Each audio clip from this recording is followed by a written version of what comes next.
Bonjour à tous et bienvenue sur Usitility. Aujourd'hui, nous allons voir comment jouer à Dragon Rage Re-Rise sur PC en utilisant le tout nouveau BlueStacks 5, qui est conçu pour une vitesse fulgurante et une action de haute intensité. Nous pourrons facilement télécharger et installer Dragon Rage Re-Rise et profiter du jeu sur notre PC Windows avec un clavier, une souris et un grand écran grâce à BlueStacks 5, qui est l'émulateur Android que nous recommandons pour jouer à Dragon Rage Re-Rise. Alors sans plus attendre, passons à l'action. Tout d'abord mes amis, la toute première action à réaliser est d'ouvrir notre navigateur internet préféré. Nous avons ouvert à l'écran celui que nous utilisons le plus. Passons à la prochaine URL que je mets en évidence avec du vert. Vous la voyez sur cet écran. Vous n'avez pas besoin de saisir cette URL, parce qu'il y a un lien cliquable dans la description de cette vidéo et dans le tout premier commentaire épinglé. Une fois que nous avons cliqué sur ce lien, nous arrivons à cet endroit sur le site de BlueStacks qui est bien entendu l'émulateur Android que donc nous allons nous servir pour jouer à Dragon Rage Re-Rise sur un PC. Comme vous devriez le constater à l'écran, l'usage d'un émulateur pour Android apporte un certain nombre d'avantages: contrôle personnalisable, instances multiples, synchronisation de toutes les instances, macros, scripts, FPS élevés, et bien plus encore. Nous allons maintenant lancer le téléchargement de Dragon Rage Re-Rise en cliquant sur ce bouton Jouer sur BlueStacks que j'ai marqué avec du vert. Nous faisons ainsi un clic de souris sur le bouton. Et le téléchargement débute et finit aussitôt. Voilà, notre téléchargement est terminé. Il s'agit d'un fichier à exécuter. Ce que nous allons faire est de démarrer l'installateur, aussi nous allons cliquer sur notre fichier à exécuter. Si nous sommes sous Windows 10, il nous faudra accorder l'autorisation d'apporter des changements à l'appareil. Nous devons répondre oui. Je minimise ce navigateur pour bien mieux accéder à l'installateur. Le logiciel d'install est très sommaire. Il se compose de deux options, installer et configurer le chemin.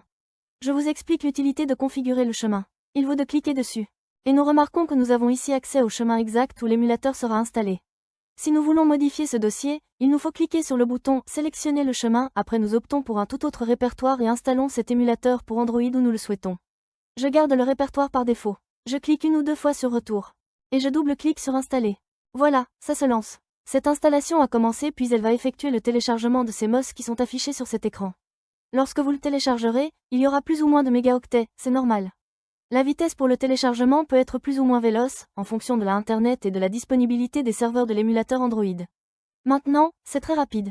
Le téléchargement est terminé, et on passe maintenant à la phase d'installation. Avec BlueStacks 5, vous pouvez même réduire l'utilisation de la RAM en un seul clic. C'est particulièrement utile si vous rencontrez des problèmes de performance. En outre, vous pouvez activer le mode écho pour profiter d'une utilisation du CPU réduite de 87%, d'une utilisation du GPU réduite de 97% et d'un multitâche plus facile. Comme vous pouvez le constater, BlueStacks 5 est conçu pour offrir stabilité et performance lors de longues sessions de jeu. L'installation est déjà terminée pour moi. Maintenant, l'émulateur Android a démarré de lui-même. Comme vous pouvez le voir, en bas, on peut voir cette barre de progression qui va se remplir ensuite quand elle arrive à la fin. L'émulateur Android se lancera pour la toute première fois. En fait, l'émulateur Android s'est déjà lancé, le voilà pour la première fois. Avant d'aller plus loin, comme vous pouvez le voir, il a généré deux icônes juste ici sur le bureau de l'ordinateur. Le BlueStacks et le BlueStacks multi-instance. Vous verrez que l'icône BlueStacks est celle qui nous sera utile. Chaque fois que nous souhaiterons lancer Dragon Rage Re-Rise sur notre machine, nous cliquerons à la souris sur cette icône et démarrerons l'émulateur pour Android. L'icône BlueStacks multi-instance vous permet de lancer plusieurs instances d'émulateur. Et avec le nouveau gestionnaire multi-instance amélioré de BlueStacks 5 en mode écho, les joueurs peuvent exécuter plus d'instances de jeu plus rapidement et avec moins de lag. Passons à la phase suivante, qui se trouve être indispensable, il s'agit de l'accès au Google Play Store. Pour ce faire, nous allons nous rendre ici, System App, après nous double-cliquons. Et nous devrons double-cliquer sur Google Play Store. Comme vous l'avez constaté, le Google Play anciennement nommé Android Market s'est lancé. À compter de maintenant, nous devrons nous connecter. Maintenant que nous sommes arrivés à cet endroit, nous sommes tenus de faire la prochaine étape qui sera obligatoire. Par conséquent, nous double-cliquons sur « Connexion ». Maintenant, il marque « Checking info ». Il arrive de temps en temps que ça reste bloqué sur ce stade et donc que cela n'avance plus.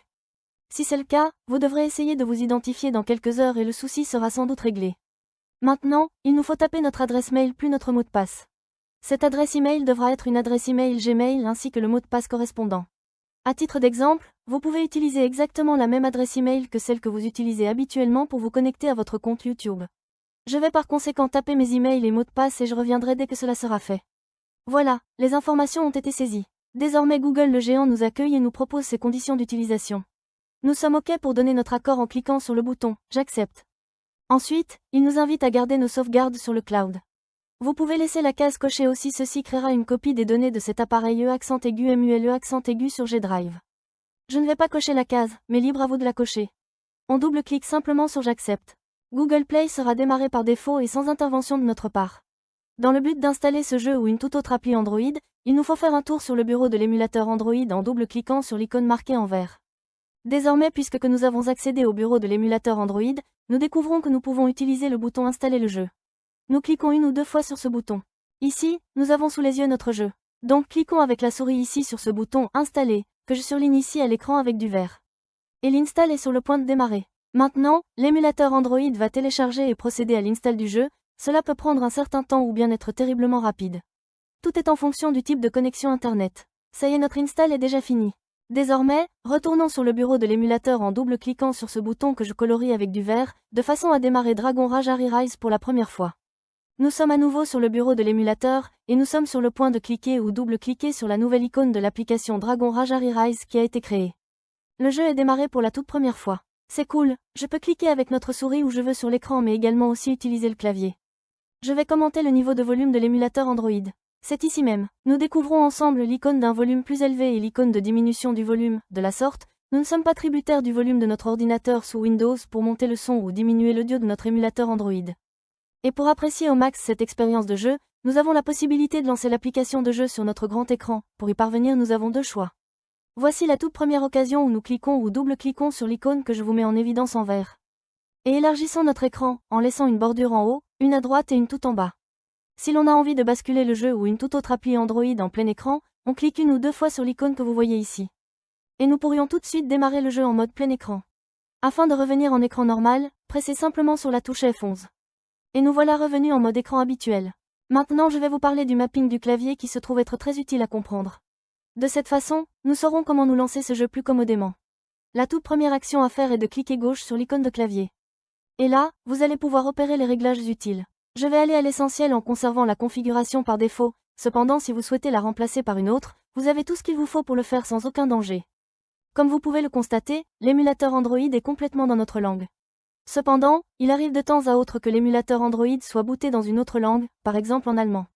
Et pour le repasser dans notre langue, nous venons ici sur cette icône en forme de roue dentée. Et ici, dans Autres paramètres, nous double-cliquons sur le menu déroulant Langue. Nous allons pouvoir sélectionner la langue que nous voulons, français, anglais, mandarin, etc. Une fois la langue choisie, c'est le moment de sauvegarder, l'émulateur Android reboot ainsi le jeu. La prochaine fois que nous le démarrerons, nous accueillera également la langue de notre choix. Maintenant, il existe un aspect supplémentaire dont nous devons aussi tenir compte, et c'est que nous recevrons un email nous informant qu'un nouvel appareil est connecté à notre compte Google. Cet email sert à vérifier si nous avons établi la connexion de cet appareil. Effectivement, c'est bien le cas, il n'y a aucune raison de s'inquiéter, car en effet, l'émulateur simule un appareil Android. Et pour voir quel type d'appareil a été accent aigu et muet accent aigu, retournons à cet endroit, à la célèbre roue dentée et cliquons dessus. Et nous nous rendons à cet emplacement à l'option « Modèle ».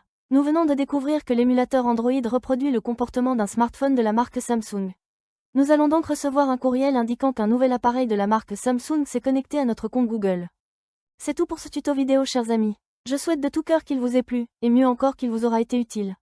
Si c'est le cas, donnez-lui un bon like, abonnez-vous. Et si vous souhaitez laisser un commentaire, des questions à me poser ou bien des suggestions, laissez-les dans la boîte de commentaires en bas de la vidéo. Cliquez gauche sur l'une des vidéos qui s'affichent sur votre écran et on se retrouve dans les prochaines vidéos. A plus.